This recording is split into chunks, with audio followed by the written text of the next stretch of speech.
Welcome to Malifaux University. 306. End Phase.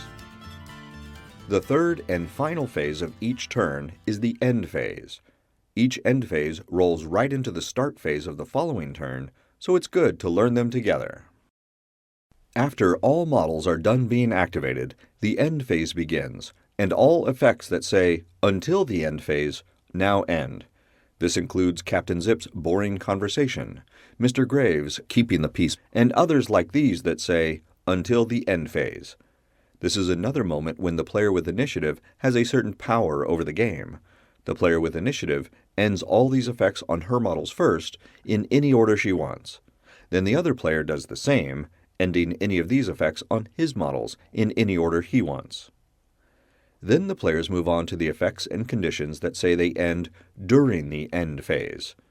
The process repeats, with the player with initiative resolving these for her models in any order she wishes.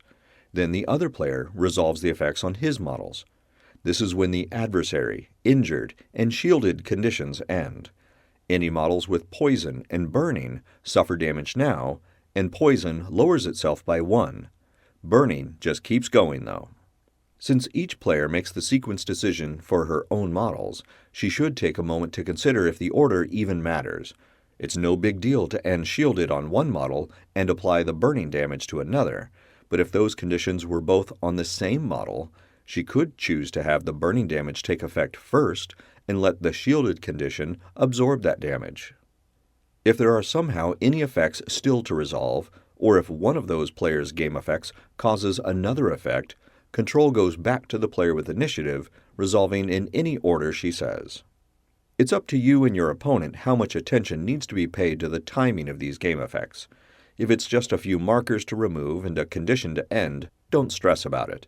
Keep it simple and have fun, remember? But if you're playing against an opponent with some crazy end phase hijinks, like a Molly Squidpidge crew with a necrotic machine that might get to push 2 inches and take a free action during the end phase, you should probably take a second to see what other conditions, markers, and game effects are still in play before you get a venomous syringe in your throat.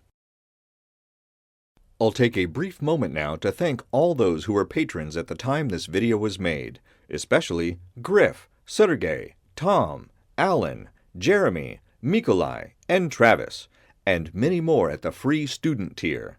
Your support is essential to bringing these videos to life. Once all end phase effects are resolved, it's time to score victory points. The scoring of specific strategies and schemes is discussed in the 500 and 600 series of videos, but in general, almost all victory points are scored in the end phase of each turn. The biggest rule about victory points is that you cannot score in the first turn. That turn is spent mostly moving models anyway, but you should move with an eye on setting up your models to score in turns 2 through 5. When it is time to score, there are a few rules to keep in mind. The shared strategy can generate a maximum of 4 points for each player in the game, 1 at the end of each turn, but none of those points can be scored in turn 1. Schemes are scored differently.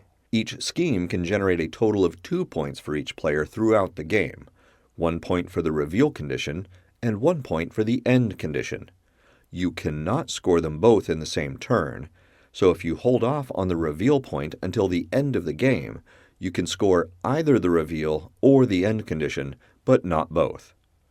Usually the end point is earned in turn 5, but if you're playing a tournament or some other organized play where time is limited, it will be scored in the final turn that you play, even if it's not turn 5. In regular play, schemes, like the strategy, cannot be scored in the first turn.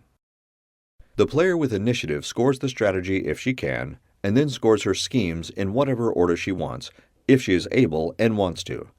The other player then does the same, scoring the strategy first if possible, and then the schemes in either order if desired.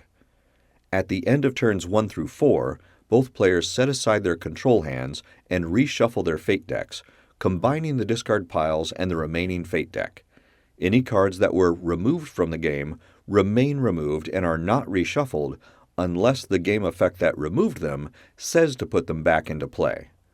Once you shuffle your deck, you must allow your opponent to cut it, though your opponent is not required to cut it.